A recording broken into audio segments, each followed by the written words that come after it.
categoría principal. Lo cierto y concreto es que las acciones arrancaron como siempre, con los típicos minutos de estudio, hasta que a los 14 minutos del primer tiempo apareció una muy buena jugada por el sector medio, apertura hacia la derecha, el centro, y por el segundo palo aparece Leonor Gauna, el sub-19, para con golpe de cabeza someter al arquero Guzmán Vega y poner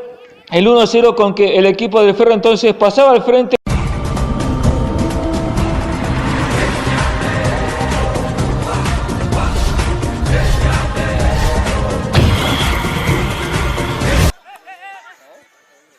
Sin embargo, los 21 minutos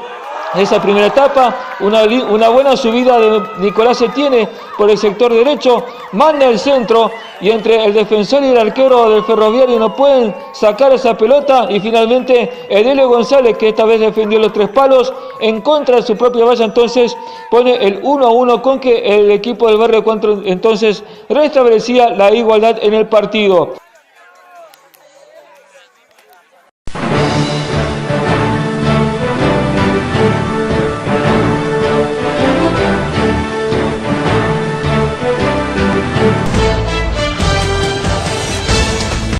Sin embargo, a los 31 apareció otra buena jugada del equipo del Guaraní FBC,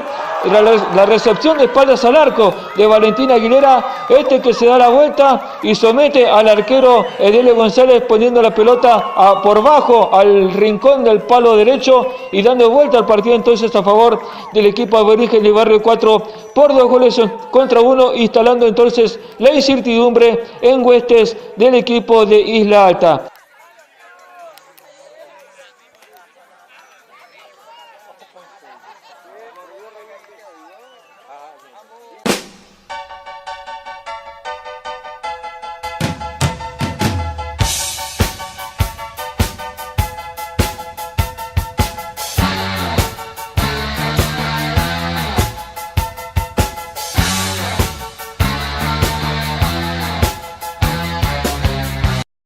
Así se fueron los primeros 45 minutos. Luego, en el segundo tiempo, el ímpetu del equipo el Ferroviario hizo que finalmente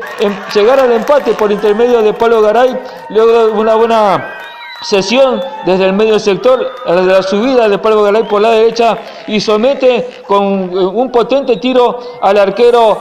Guzmán Vega para poner el 2-2, con que devolvía las esperanzas el equipo de Isla Alta entonces a su gente.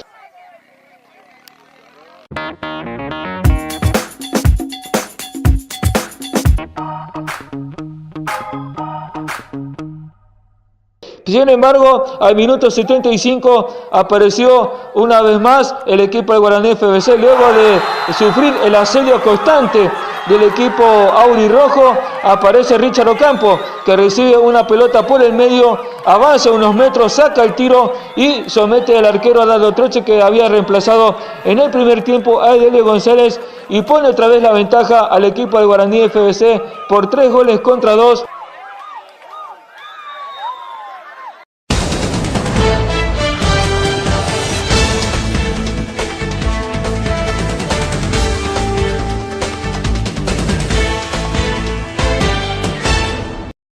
Y en el afán del equipo del Ferroviario consigue el gol del empate, otra vez su goleador Pablo Garay, en este caso otra vez aprovechando una muy buena jugada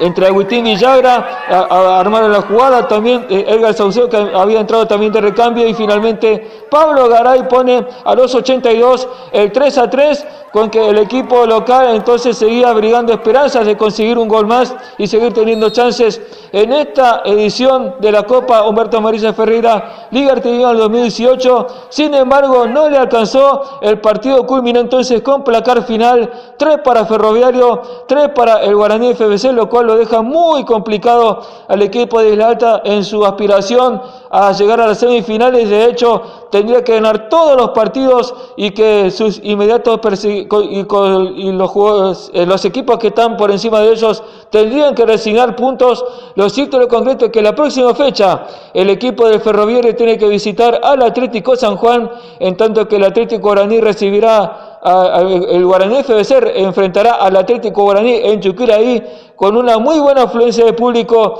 en Isla Alta. Entonces terminó el partido Ferroviario 3, Guaraní FBC 3.